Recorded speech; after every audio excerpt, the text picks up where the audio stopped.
Hey, everybody, Chaz Patrick here. Welcome to the Patrick Connection July Huddle as presented by INvets. I am Chaz Patrick, your host. And today I would like to welcome a great guy that I know and also a fellow Marine Corps brother, because I got to put that in there. Sergeant Brasher, who is with the Evansville Police Department. And Sergeant Brasher, I want to go ahead and give you a chance to let the audience know who you are and what you do. Hello, guys. It's great to be here. I am with the Evansville Police Department, as Chaz said. I recently got moved into a couple new positions here, one of which is being one of our active recruiters. And that's how I ran into Chaz. I met him at a recruiting event at Fort Campbell. And he is the one that kind of helped get me squared away. I wasn't 2 feet in the door before he was introducing himself and kind of showing me around. So just wanted to say, if I haven't already, I really appreciate that. Thanks for looking out for Marine Corps brother there, sir. Of course, with your continued service with the law enforcement community, we always got to make sure that we support, right? So Amen. that's awesome.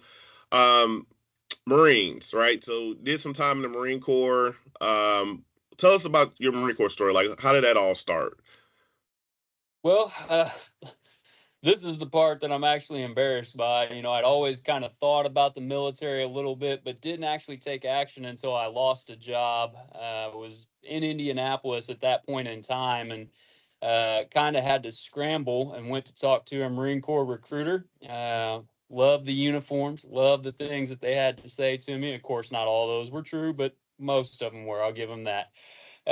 So took all the tests, went through the batteries, and ended up doing kind of well on the ASVAB. And they had some different jobs for me. And the main two that I remember were combat engineer or cryptologic linguist.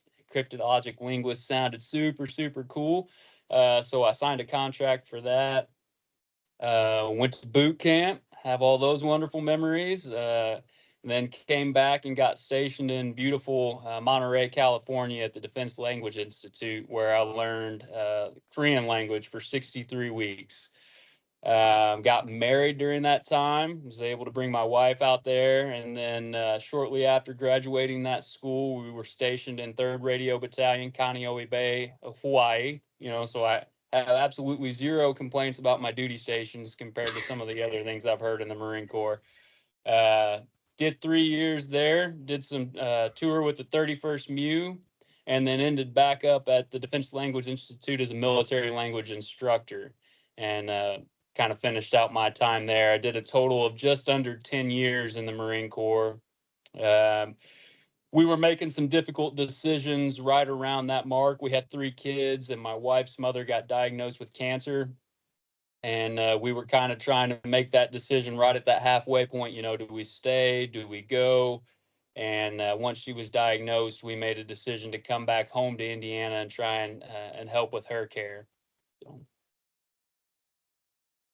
Well, family's important, right? Family first, and um, you know, I would say, that's really a strong, testament to who you are and your value system. So, definitely kudos to you and your wife for, making that decision to come back and support your mother-in-law for sure. Um, so coming back, right? You came back. How did you go right into EPD, or did you like kind of explore like what your career options were? Like how did you really kind of dig as far as what type of jobs you could do once you got out of the Marines? well, I will kind of frame my answer by saying I was warned when I got out of the military, you'll miss it. I'm sure a lot of people have heard that, and I did not believe it at the time, but it was absolutely 100% correct. And of course, there's things that you don't miss, like field day, dragging all the furniture out of your room during inspections and uniform inspections and kind of silly little stuff like that, the games that they play with you. But the uniform, the structure, the camaraderie, all the different places that you get to go and see on the government's dime. There's so many wonderful benefits and parts of it that I did miss. And it didn't take me long being outside of the military to realize that.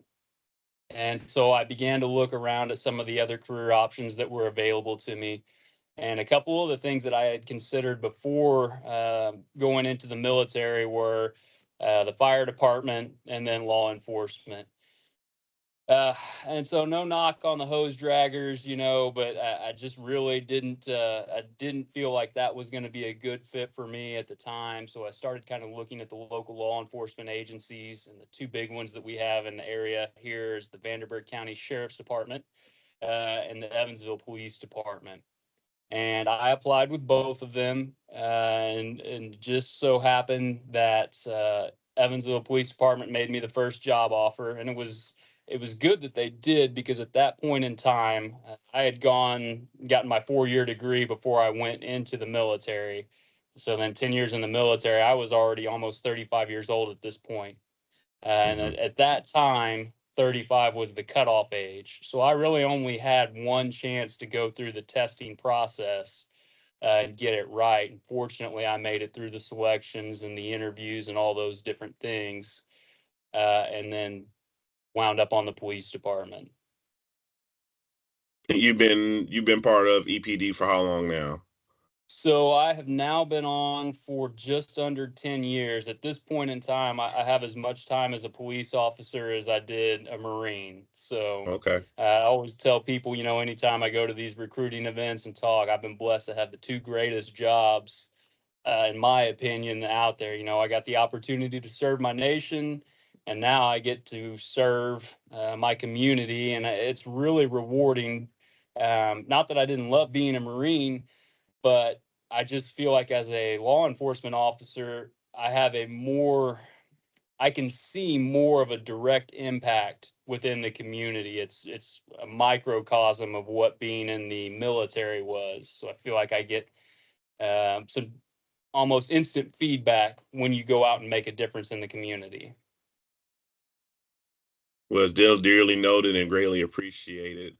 Um, so from your transition from being a Marine to a police officer, like was that a pretty easy transition? Because I know a lot of people like, oh well, it's paramilitary, right? Like police officers, military, that's that close connection with culture. Did you feel like that was pretty easy? Yeah, you kind of hit the nail on the head right there with the paramilitary structure. There's so many commonalities. I don't want to say we have formation, but you have a roll call every day before you go out on your shift. So it's very similar, much more relaxed. You have an academy that you have to go through that's somewhat similar to boot camp. You wear a uniform, there's a rank structure. So there's a sense of familiarity there. Whereas when I encountered it in boot camp, I had no frame of reference. It was all new. And I think with that newness and that uncertainty, there's a lot of apprehension. So when I went through the process as a police officer, I had some background in all that. I kind of knew what to expect. I understood some of the things that they made us do, the psychological reasoning behind it. Um, I was just able to look back and draw from those experiences and get the strength I needed. I'll tell you, the police academy was about 15 or 16 weeks, I think. And in some ways, that academy and then the field training portion that followed on after it, I found to be even more challenging than Marine Corps boot camp. In boot camp, Mm. you're isolated. It's 13 weeks. It's very concentrated. Whereas in the academy, um, it, it's more of a one-on-one setting. You don't have all these different recruits where you can get lost in the mix. They're focused on you. Um, but then the flip side of that is you get to go home at the end of the day. There's a little release of that pressure, that you didn't get in boot camp, and then you get to come back. So I would say overall it was a seamless transition. There were just things that you had to kind of adjust to. Just having that background already there for a military service member, I think you're going to find that it's way less challenging for them than it is for a civilian who comes in and has no background. Okay. Now, is boot camp, well, how do GI Bill? So, Police Academy is covered through GI Bill, right? Typically speaking. Correct. Yeah. The way that it worked for us is we essentially got our housing allowance as we were going through the academy. So not only were you paid by the law enforcement agency, you got your starting salary at that point, which for us right now, I believe is just under $60,000. And on top of that, for whatever geographical area you're in, you get that housing allowance. So it was a huge benefit depending on how you want to use those benefits. If you're someone who has accrued enough time and you're going to hang on to those and give them to a dependent, you can go that route. I hadn't met the 10-year mark, which was the rule at that point. I'm not sure if it still is, so I could not leave those to my dependents. I was Okay. just under, and so I kind of felt like I had to use them at that point so they didn't just go to waste. Yeah, I think I had to deal with that same thing with that 10 year. It's at the elimination mark. Hmm. Now it's forever. So they changed that about 5 or 6 years ago. So now it's a That's lifetime benefit. You don't have to go back to school right away. That's outstanding. And you and I talked, I believe, at the last event that we were at about Skill Bridge and some of the other things that they've done. Like, I'm very impressed by some of the moves the military has made to assist service members that are transitioning back into the civilian world. It looks like they're really starting to be a little more forward thinking with that. Yeah, but you got to think even still. So I mean, even if you do 20 years, I mean, you still got a huge amount of your life post military that saying you have to get transitioned to. So it's good to see that the DoD is really taking those steps to ensure that transition service members are really taking those advantages, and then obviously getting connected with those tap centers too, right? So Amen. Yeah, important. I've been impressed by the people that I've met in those. It's been a good experience, and it's nice, just to be back on the installations and kind of get re-exposed to that. Brings back some great memories. So Yeah, it's agreed. been an enjoyable process so far. For sure, for sure. So I'm gonna ask you, what's your favorite Marine Corps story, and then what's your favorite EPD story? Okay, so man, in the military, there's so many good ones, and so many of them are probably what you would consider not safe for work.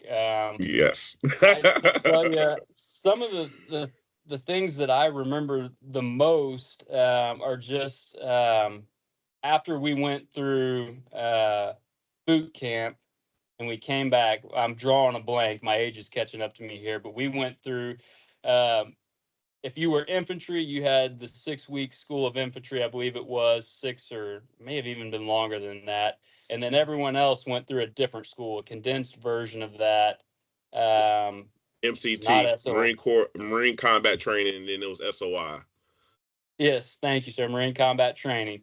So I still remember sitting there waiting to go on one of the humps, and one of my buddies try and chew for the first time. And that was a big thing back then.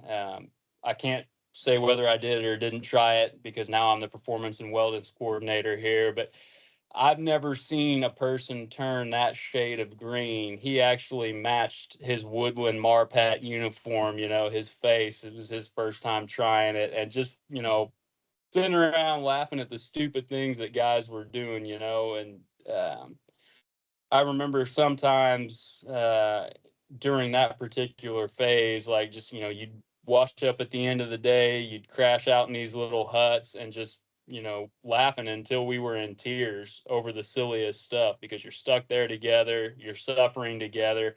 And it really brings home, how much the emphasis of the breaking you down and bonding you in those shared experiences, probably the closeness is what I'm getting at there. And it's not necessarily a specific memory, but it ties back to that camaraderie that we had. Um, Man, as far as EPD, again,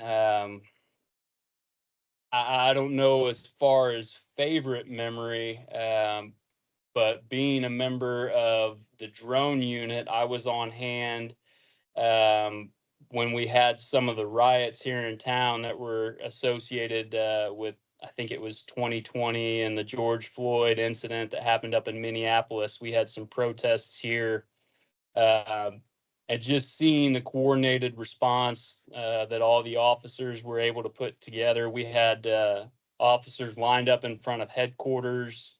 We had mounted patrol. We had the SWAT team out there. We had the drones flying. And it got a little unruly, but nothing like was seen across the nation. No one was really injured. We didn't have anything like that, thank God. But just Thank goodness. again, being part of that team and performing your function and seeing the rest of the team doing theirs, there was a real sense of pride and accomplishment in that. It was a good moment. It goes to say like teamwork, man. I mean, that's the important part, right? Make sure everybody goes home safe, nobody gets hurt, and that we're all doing it safely and doing it well. Yeah, and not just us either. Like the civilians as well. Those situations are heated and tense, Hmm. but we were able to contain and control that. And it's very unusual for this area because Evansville is still a really law enforcement friendly site. I'm very grateful for that. I tell everyone there's not a 4-day rotation that goes by where I don't have at least one person come up to me and hey, we love you, we appreciate you here, we support what you're doing, and that's great. We take all that in and we try and give it back in our service to the community. But it's definitely noted. We know that our law enforcement officers are awesome. EPD is awesome. So yeah, I mean, I really, I respect obviously your profession, of course, but also the fact that the Evansville Police Department is definitely above par with a lot of things, right? As far as that support system, the way the officers are in the community. I think you got donuts with a cop that's Yep. ran, and then there's like other Coffee with a cop, community, yeah. and then there's what's that? The boxing. What's that? Guns and hoses. Yes, yes. Yep. That is a huge event. That's a great way to give back. That's been going on for several years. Our community policing officers also have a program that's called Walking Wednesday, where they get out and it's actually, kind of reaching back to the roots of policing and the beat cop mentality, where they get out in the areas that they serve and they go door to door and just knock and have interactions with the community. A lot of times our interactions are reactive. They're a response to someone being in crisis and calling 911. So we want to have some of those positive interactions too, where we're just out there trying to be proactive, talk to the community, see what needs they have that we can serve to prevent there being a problem or a crisis later on down the line. Awesome. Well, yeah, I think the department does exceptionally well at that. And, in my opinion. Um, okay. Well, I was going to ask you. So, what would you tell somebody who is looking into law enforcement agency? Like, what would you recommend to a fellow service member or transition service member if they were looking to get into the law enforcement field? Uh, well, a few things. Number one, I would check out the area where you're thinking that you might like to end up, because each state is going to be different. They have different statutes. And I would tell you to go ahead and start familiarizing yourself with those, try to get a background in some of the basic elements of criminal law in those areas, because that is, one of the major learning points. That's our job. We enforce the statutes. So make sure you're familiar with those. If your agency has it, and most do, I would suggest doing a ride along. It's a great way to get to know some of the officers that will be, your brothers and sisters in uniform. It lets them see you and get to know you. It allows you to see what sort of calls they're responding to in the community, and what sort of call volume they have. Like for us, we typically send ride-alongs out on a Friday night, second shift. That's some of our busiest times, and there's such a wide variety of things that we respond to. There's no better way to prepare yourself for what the job entails, and then just that trial by fire, just be immersed in it and be right there and see it unfolding in front of your face. That's true. Definitely getting that perspective. I know when I tried to become an officer years ago with EPD. I think the ride along was very impactful to me as far as like seeing things that were going on. And I can't remember the gentleman's name, but he did a very good job, like taking me through and explaining things. And I think there was even like a call or two that night. So definitely, I agree with you as far as those best tips for sure. Yeah, because then you're One going. other thing. Well, I'm sorry. I'd be remiss if I didn't say this as the personal, the performance and wellness coordinator. Be in good shape. The Yes, standards yes. aren't necessarily too much harder than what you would deal with, in your military PFT or whatever you call your fitness test. But it's easy once you get out, to kind of to lose that and let that go. So make sure you stay in good shape. As a prior service member, you ought to be at the forefront of your class when it comes to the physical readiness. Agreed, agreed. And if you're not, train yourself to get ready for the physical test ahead of time. Amen. Yep, because that's going to be that'll be the first barrier, the first obstacle that you have to get over in most departments. So Yep, yep. And if you train ahead or are consistently training and staying active, you won't have that much of an issue. absolutely. For sure, for sure. All right, then. Well, I guess my last thing to ask for you is, do you have anything else to share? Just get out there, like I said, do the ride-alongs, do the research, be active. Law enforcement is such a wonderful opportunity. Take your time. Right now it's really it is a buyer's market. And what I mean by that is for the ones that are coming in who are looking at becoming law enforcement officers, you have a lot of options. There are a lot of incentives out there because numbers are kind of down across the board. We've seen that. So look at where you want to be, what you want to do. Make sure the agency has the opportunities you want. Like some smaller departments may not be able to offer a SWAT team. They may Mhm. not have some of the other jobs we do. Like I said, I'm a drone pilot. We have some great opportunities because of the size of our department here. And we support a lot of these smaller surrounding agencies that don't have those tools or those positions. But we also end up getting a lot of officers come into our department who are maybe looking to lateral or just to come over because of those opportunities. So make sure you're going to get what you want. Perfect. Well, Sergeant Brasher, I want to thank you very much for your time and your continued service to this community. We value all you do, so thank you so much. And I know I'll be seeing you around in the bases anyway. Um, Folks out there, check out any opportunities as far as EPD on their website or Evansville Police Department. But also, you probably can. I don't say probably, most likely, if you have any questions about how to become an officer, please feel free to contact Sergeant Brasher. I'm sure he'll answer all your questions. And then You don't know, forget to connect with him on LinkedIn, right? I know he's on LinkedIn. He's getting that profile all built up and stuff, but definitely a great department, and we appreciate you continuing that service and also being a Hoosier veteran as well. can I add two more points on here real quick? Of course. The first one is if you also want to communicate with us, I'll give you one more option. You can text join EPD, that's JOIN EPD, to 812-624-6738, and one of our recruiters will contact you. And I also want to thank you for your service, Chaz. Like I said, I can't say how nice it was to have someone take me under their wing on the base, a fellow Marine brother, just to kind of show me the ropes and everything. And I appreciate the service that you're doing, helping guys and girls as they come out of the military find new employment and everything. I think it's awesome that you guys have this program, and I'm happy to be a small part of it. Well, thank you very much for the kind words, and you definitely know it's a continued effort, it's a team effort, right, amongst everybody involved. So, Amen. thank you for sharing that, and everyone. Until next time, stay well, stay cool wherever you are, and be safe. Chaz Patrick with the Patrick Connection, presented by INvets. Take care.